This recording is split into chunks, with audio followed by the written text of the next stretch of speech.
오늘은 성경에 나오는 7 집사를 세우는 장면이 나옵니다. 그래서 오늘 이 말씀을 통해서 우리가 정말 하나님 보시기에 정말 귀한 집사가 되어야 되겠다.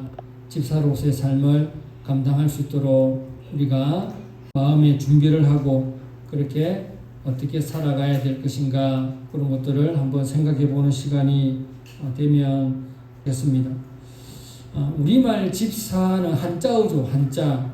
집을 잡을 집자, 일사자, 일을 잡는다, 일을 찾아다닌다, 요런 이제 일을 열심히 한다, 요런 뜻이 이제 집사가 됩니다. 근데 집사의 영어가 있는데 디콘입니다. 디콘. 디콘은 헬라어 디아코노스에서 영어 디콘이 나왔습니다. 그러면 헬라어 집사인 디아코노스는 뭔가, 그 당시 배를 움직이기 위해서 배의 제일 밑바닥에서 노예들이 발을 착고에 묶어놓고 손으로 이렇게 노를 저었습니다.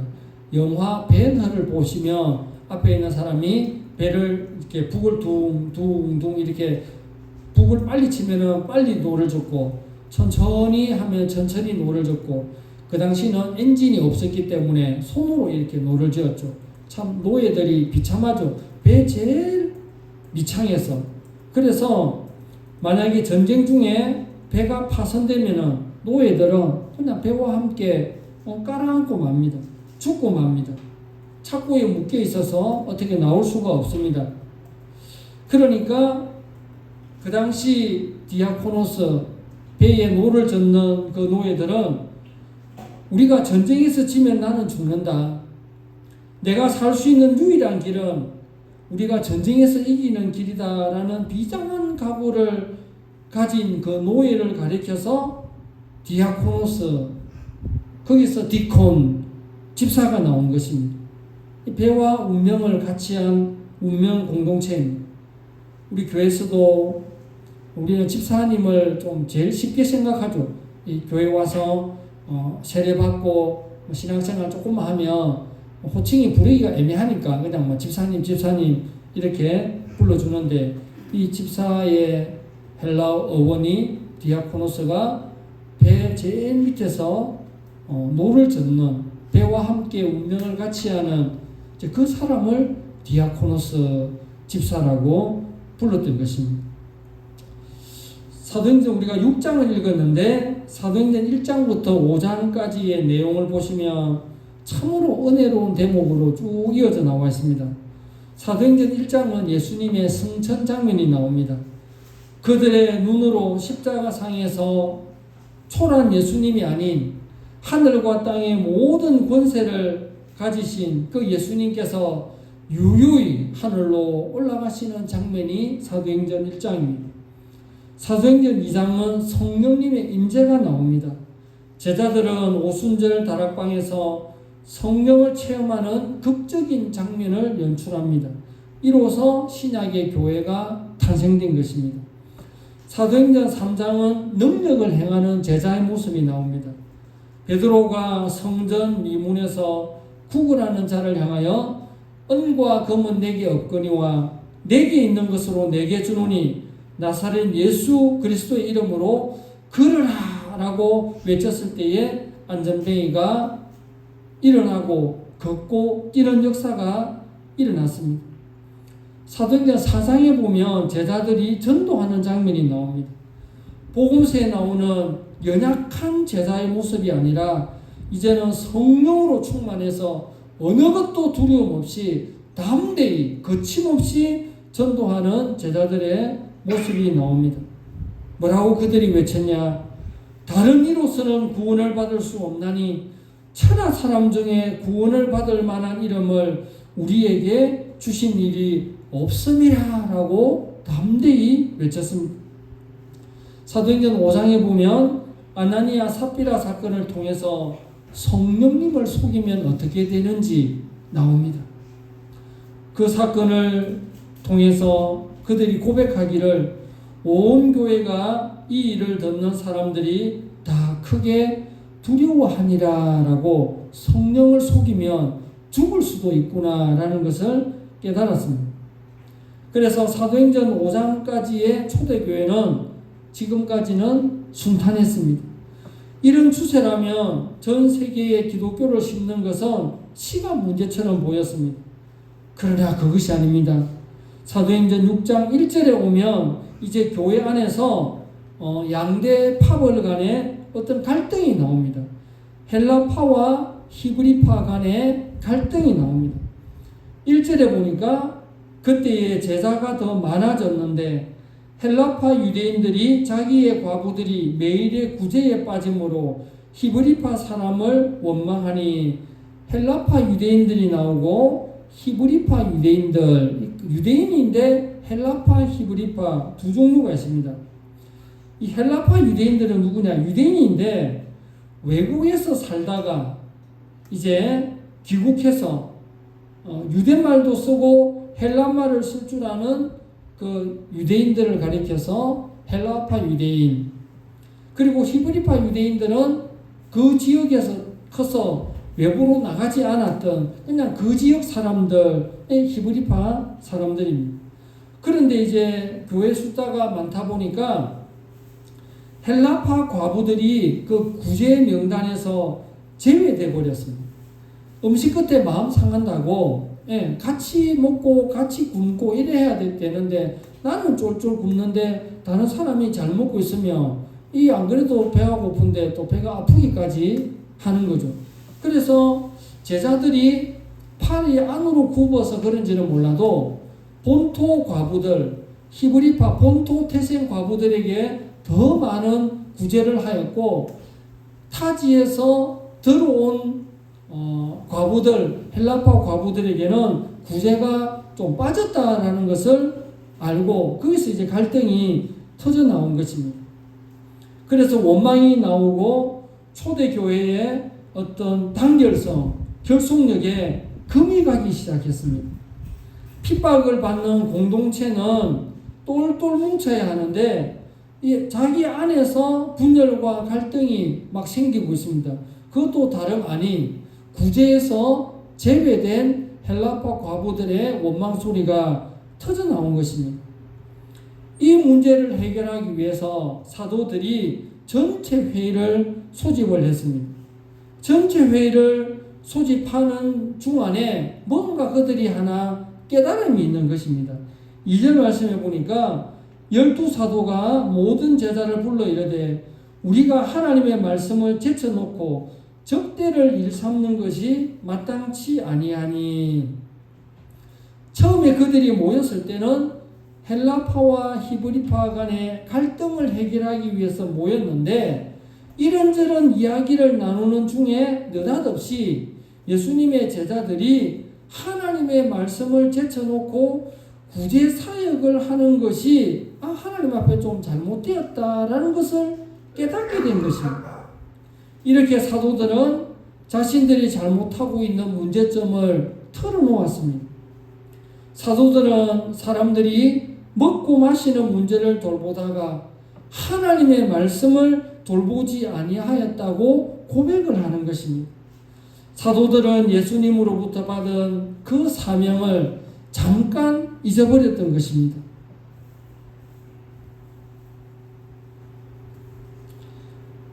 여기서 한 가지 중요한 것을 우리가 알아야 됩니다. 성도들에게 있어서 우리가 세상 살아가다 보면 뭔가 일이 안 풀리고 꼬이고 어려운 일이 겹쳐서 생길 때가 있을 때 그때 그 문제 자체를 해결하는 것도 중요하지만 그 문제를 바르게 보는 것도 중요합니다. 오늘 말씀에 비추어 본다면 내가 일상생활에 뭔가 문제가 꼬이는 것은 영적으로 하나님과의 관계가 뭔가 꼬여있기 때문에 그럴 수도 있습니다. 다 그렇다는 것은 아닙니다. 그럴 수도 있습니다.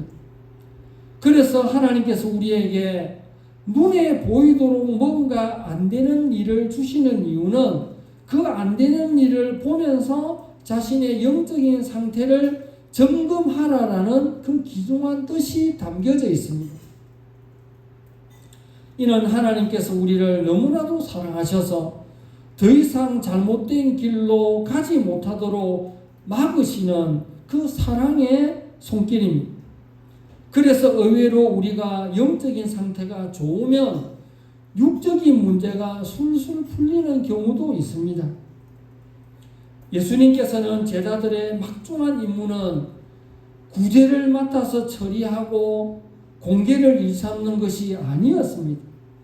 그래서 하나님은 제자들이 지금 잘못된 길로 계속 가는 것을 막기 위해서 헬라파와 히브리파 간의 갈등을 주었던 것입니다. 2절 말씀에 있는 적대를 일삼는 것이라는 말은 음식을 장만하고 음식을 나누어 주는 일을 말합니다. 사도들은 성도들을 육적으로 먹여 살리는 일에 바빴습니다. 사람이 죽어가는데 말씀이 뭐냐, 이런 식이었습니다. 사도들은 예수님의 공생의 사역에서 그 백성들의 목숨을 귀하게 여겨서 고쳐주시고 때로는 기적을 베풀어서 오병이와 같이 먹여주시는 모습을 떠올렸을 것입니다. 그러나 제자들의 본래 사명은 백성들에게 빵을 나누어 주는 것이 아니라 영적인 양식을 풍성하게 공급해 주는 것입니다. 교회에서 많은 사역을 행합니다. 전도 사역도 행하고 선고 사역도 행하고 구제 사역도 행하고 많은 사역을 행합니다. 그런데 보십시오. 우리가 예를 들면 오늘 본문이 구제 사역이라 치면 우리가 교회에서 구제 사역을 하는데 이 구제 사역은 동사무소에서도 하고 구청에서도 하고 나라에서도 합니다. 이 겹칩니다. 그러나 안 겹치는 게 뭡니까?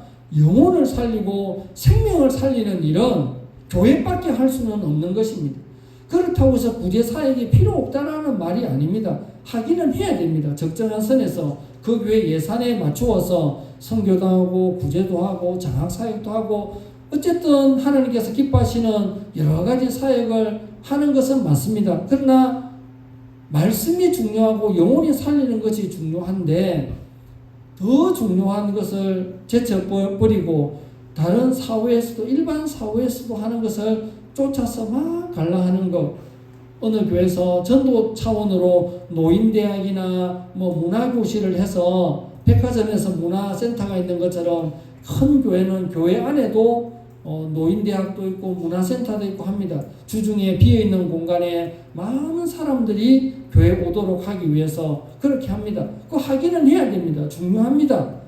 실제로 어르신들이 참 많이 옵니다. 그러나 교회에 있어서 그게 주가 되어서는 안 된다는 것입니다.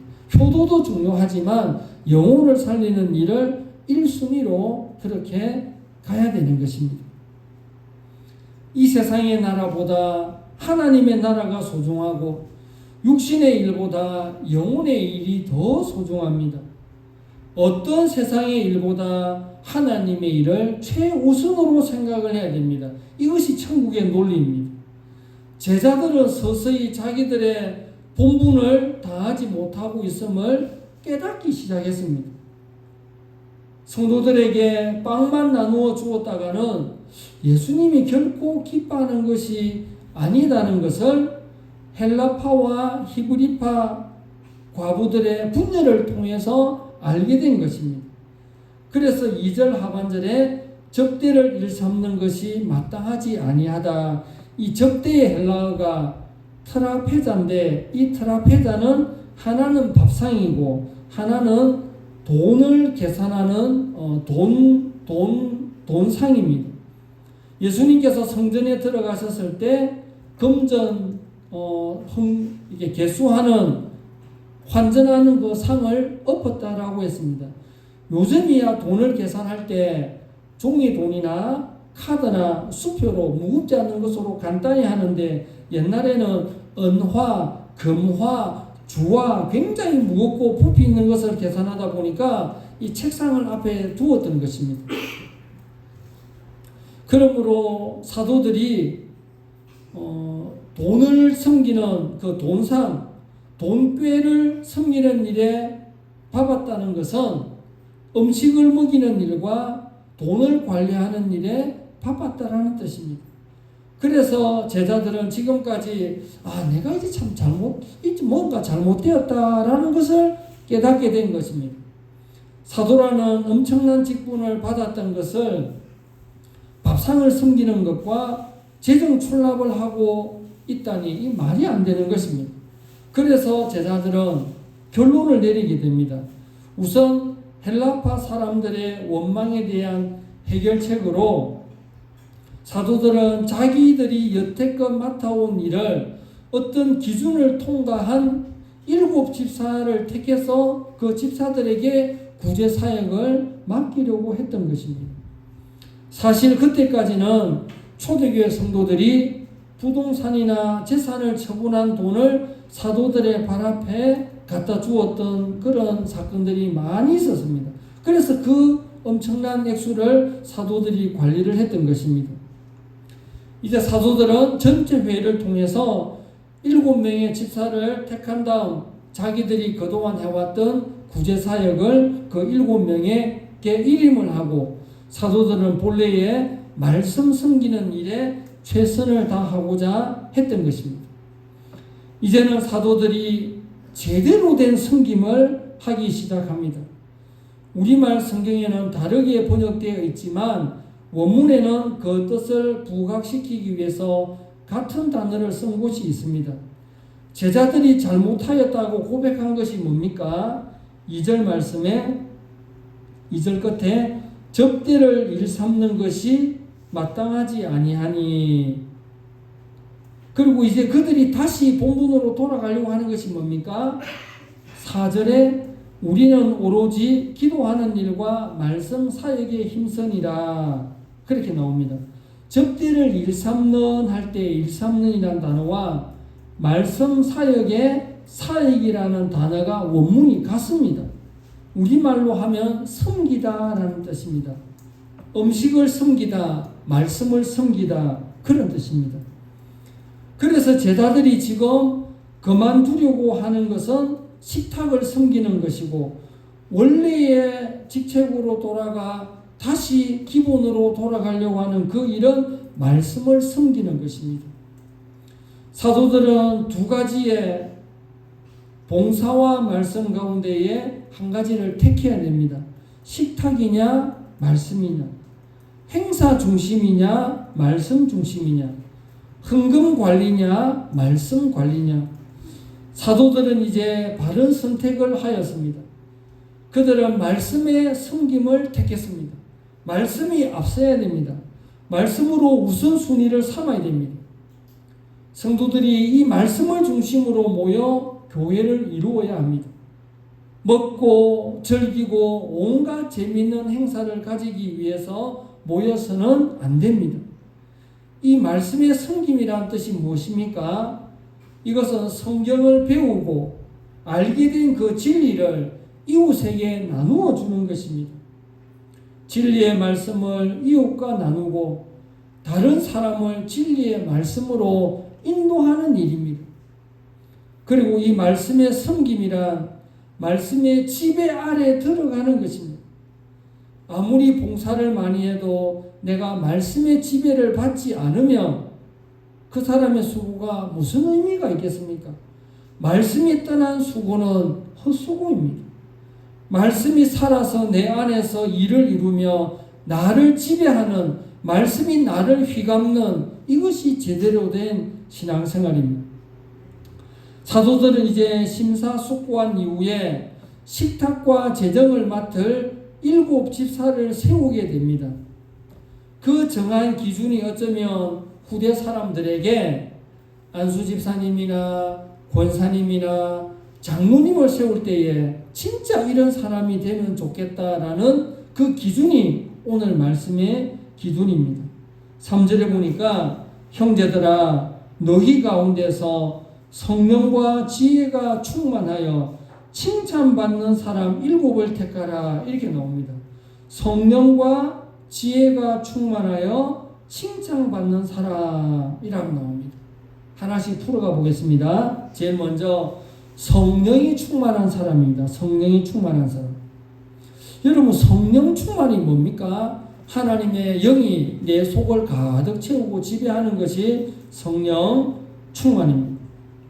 그런데 성령 충만을 쉽게 비교해 놓은 성경 구절이 여러 군데 나오는데 성령 충만과 똑같이 비교하는 것이 같이 나오는 게 있습니다. 이것을 알면 알 수 있습니다. 성령 충만, 성령 강림 사건이 사도행전 2장에 나오는데 오순절 성령 강림 사건이죠. 근데 여기 보면 이런 말이 있습니다. 제자들이 성령 충만하였을 때에 주위의 사람들이 성령 충만한 사람들을 보고 한 말이 있습니다. 사도행전 2장 12절 13절에 다 놀라며 당황하여 서로 이르되 이 어찌된 일이냐 하며 또 어떤 이들은 조롱하여 이르되 그들이 새 술에 취하였다 이렇게 말합니다. 성령 충만한 사람이 일반 사람이 볼 때에 술에 취한 사람처럼 그렇게 보인다는 것입니다. 그리고 에베소서 5장 18절에도 성령 충만을 술 취한 것으로 비교합니다. 술 취하지 말라 이는 방탕한 것이니 오직 성령으로 충만함을 받으라. 술에 취하는 것과 성령에 취하는 것이 비슷하게 보이는 것입니다. 구약에도 그 말이 나옵니다.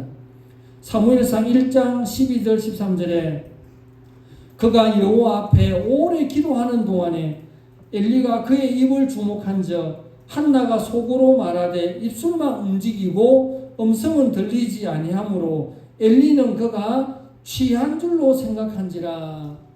아이를 못 낳았던 임신하지 못하였던 한나가 하나님께 임신의 태의 복을 달라고 그렇게 기도하면서 성령으로 충만하였더니 엘리 제사장이 볼 때에 술 취해서 지금 성전에 와 있다 이래 생각한 것입니다. 그러니까 신약과 구약의 이 내용을 종합해 보면 술 취한 것과 우리가 알 수 있는 제일 비슷한 것은 성령 충만과 제일 비슷한 것은 술에 취한 사람과 같다는 것입니다. 술이 충만하면 술주정을 하고 성령이 충만하면 성령의 지배를 받게 됩니다. 더 쉽게 설명하겠습니다. 여러분 술 취하면 노래를 잘 불러요. 보통 노래 안 하는 사람이 술이 한 잔 들어가면 용기가 생기고 술을 노래를 합니다. 여러분 성령 충만하면 찬송이 나와요. 성령 충만한 사람이 찬송가 부를 때 목이만한 소리로 조그맣게 부르는 사람 없어요. 그리고 찬송가가 보통 1절부터 4절까지가 있는데 내가 성령 충만하다 알 수 있는 딱 방법이 있어요. 내가 터득한 방법이 있어요. 4절 중에 3절을 부를 때 벌써 3절이가 이런 사람 성령 충만한 사람이에요. 여러분 술 취하면 시비를 걸어요. 성령 충만하면 전도를 합니다. 술 취한 사람 지나가는 사람 그냥 안 보냅니다. 몇 마디라도 하고 보냅니다. 성령 충만하면 지나가는 사람 그냥 안 보냅니다. 몇 마디 하고 보냅니다. 그러면 술을 안 먹어봐서 내가 지금 술 취한 것을 감이 안 온다. 그러면 약에 취한 걸 생각해 보십시오. 여러분 코로나에 걸린 걸 생각해 보십시오.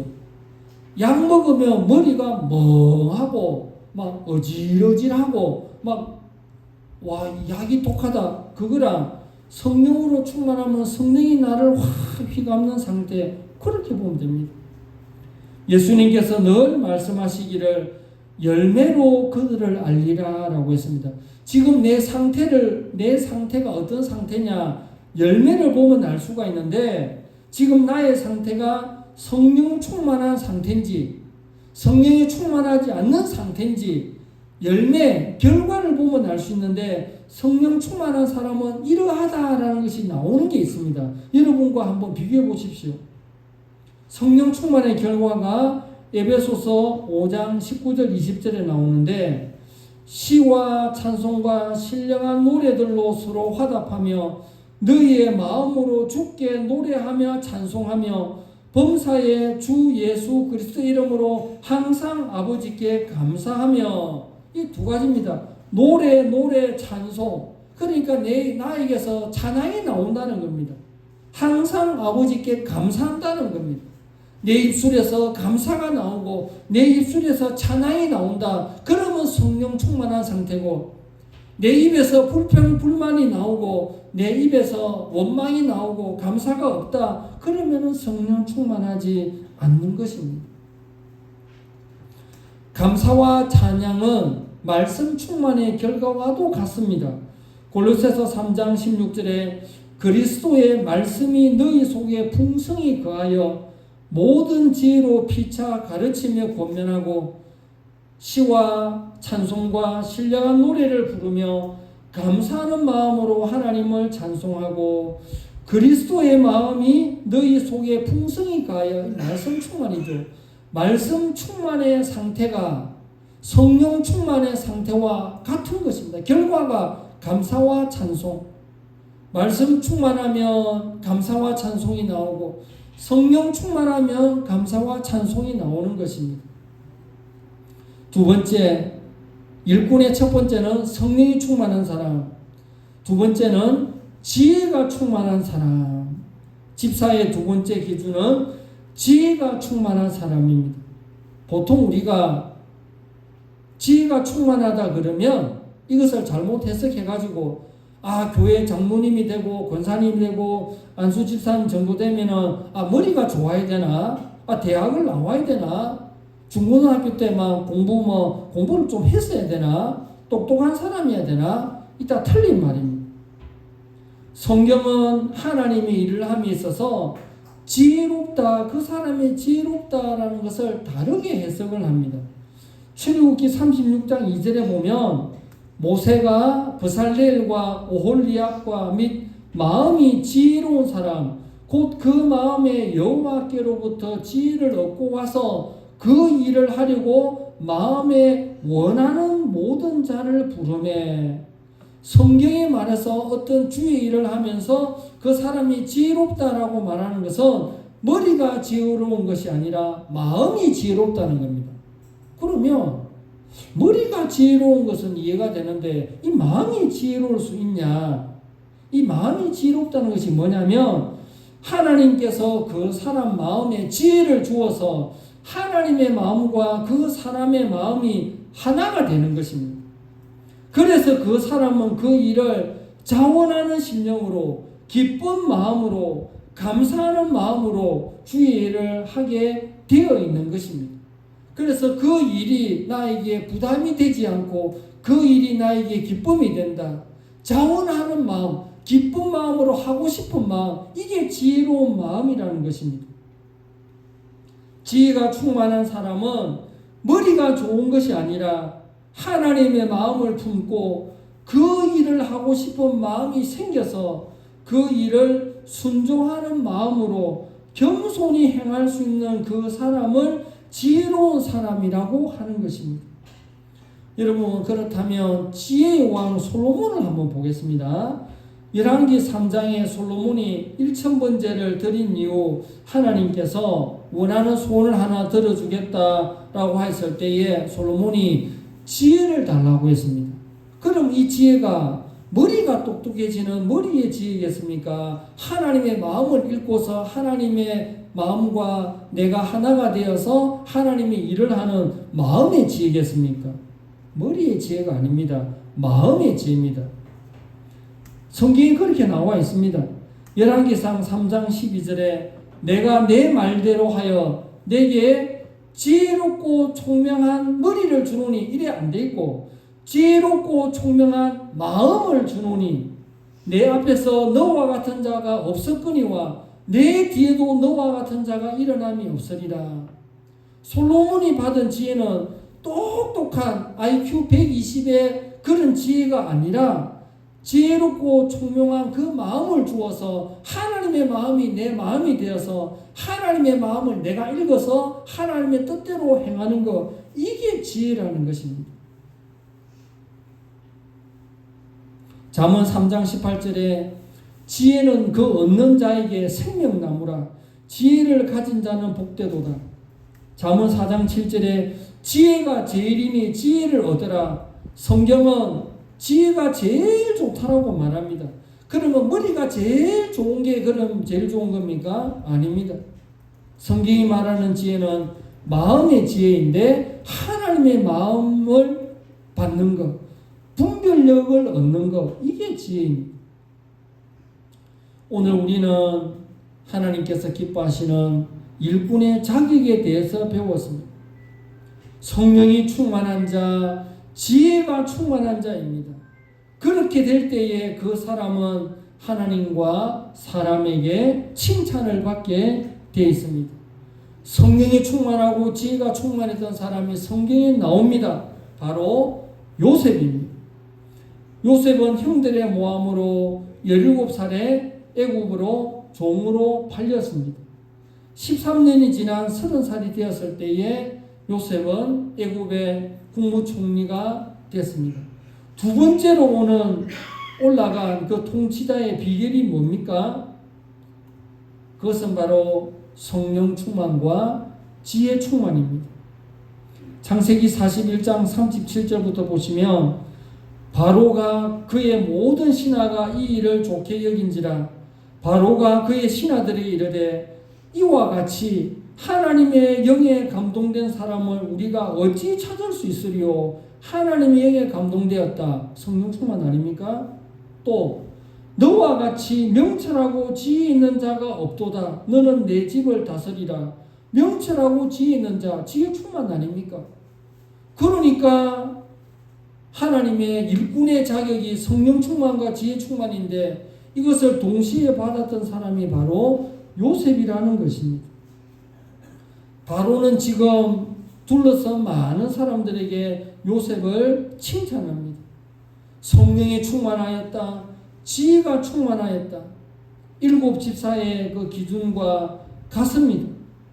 사도행전 오늘 그 6장 3절에 너희 가운데서 성령과 지혜가 충만하여 칭찬받는 사람 7을 택하라. 성령과 지혜가 충만하였다. 그렇게 말씀을 합니다. 애굽의 왕 바로는 둘러선 사람들에게 요셉을 칭찬하면서 하는 말이 요셉처럼 하나님의 신에 감동된 사람이 없다. 요셉처럼 명철하고 지혜로운 사람이 없다. 그렇게 말합니다. 또 모세의 뒤를 이은 후계자가 요수아입니다. 그 많은 이스라엘 백성들 가운데에 왜 하나님께서 모세 다음으로 요수아를 뽑았겠는가? 요수아를 뽑은 이유가 나오는데 그것은 바로 지혜 충만과 성령 충만입니다. 신명기 34장 9절에 모세가 눈의 아들 요수아에게 안수하였으므로 그에게 지혜의 영이 충만하니 지혜의 영, 지혜, 성령 같이 나와서 한마디로 해서 지혜의 영이 충만하였다. 그렇게 말합니다.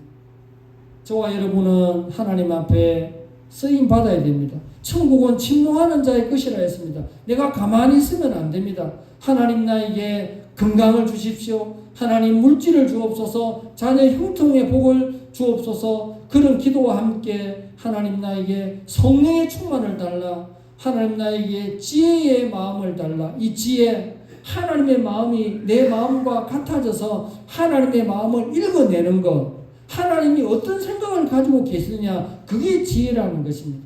내가 머리가 좋아서 영어 단어를 잘 외우고 어려운 수학 문제를 잘 푸는 것이 아니라 지금 교회를 향한, 이 나라를 향한, 지역사회를 향한, 또 나를 향한 그 하나님의 마음을 내가 읽어내는 것, 그게 지혜라는 것입니다.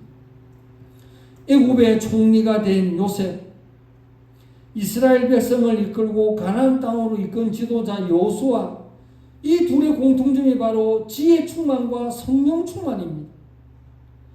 우리들도 하나님 앞에 한평생 귀하게 쓰임을 받기를 원하신다면 이 두 가지 자격, 성령 충만, 지혜 충만이 있어야 됩니다. 성령이 충만한 것은 하나님 영으로 충만했을 때에, 그리고 지혜가 충만한 것은 하나님의 마음의 지혜입니다. 하나님의 마음과 내 마음이 하나가 되는 것. 하나님의 마음과 내 마음이 하나가 되는 것. 그러면 하나님 입장에서 내 마음과 맞는 사람을 찾을 것 아닙니까? 맞잖아요. 지혜 충만이 하나님의 마음과 내 마음이 같은데 그런데 다윗을 보고 뭐라 했냐? 사도행전 13장 22절에 내가 이새의 아들 다윗을 만나니 내 마음에 맞는 사람이라. 내 눈에 맞는 사람이 아니고 내 마음에 맞는 사람이라. 내 모든 뜻을 이루리라. 내 마음에 맞았다는 말이 뭡니까? 지혜 충만한 사람이라 그 말 아닙니까? 하나님의 마음과 다윗의 마음이 맞았다라는 것입니다. 바울 역시 이와 비슷한 말을 했습니다. 바울은 마음이라고 말하지 않았고 심장이라고 말을 했습니다. 빌립보서 1장 8절에 내가 예수 그리스도의 심장으로, 바울은 세계 최초로 심장 이식 수술한 사람입니다. 심장 이식 수술 하잖아요 지금. 바울은 내가 예수 그리스도의 심장으로 말한다. 멋집니다. 바울은 앞서갔던 사람이에요. 심장 이식 수술이 가능하다는 것을 2000년 전에 바울이 말했던 사람입니다. 나는 예수님의 심장을 가지고 있다. 멋집니다. 우리도 이런 지혜 충만, 하나님 내 머리가 좋아서 이게 아니라 마음이 지혜로워서 하나님의 마음이 내 마음이 하나가 되고, 하나님 입장에서는 이 땅의 많은 사람들 가운데에 내 마음을 읽어낼 줄 아는, 내 마음과 똑같은 그 사람이 누구일까 찾는다라는 것입니다. 그래서 하나님께 간택만 되기만 하면 진짜 내가 음파 위에 누구를 보니까 내 마음과 똑같은 마음을 가지고 있구나. 다윗처럼 내 모든 뜻을 이루겠다라고 그렇게 말씀을 하고 있습니다. 말씀의 결론입니다. 하나님 보시기에 우리 교회도 또 언젠가는 또 안수 집사님도 세우고 권사님도 세우고 또 그래 또 할 날이 오지 않겠습니까? 그러면 다른 것보다는 성령 충만하고 지혜가 충만하고, 이 성령 충만과 지혜 충만을 한마디로 묶으면 지혜의 영입니다. 지혜의 영. 그렇게 되어서 하나님의 마음과 우리의 마음이 하나가 되어서 하나님 보시기에 정말 충성스러운 일꾼이 되는 은혜가 우리 가운데 넘쳐나기를 주의 이름으로 축원합니다.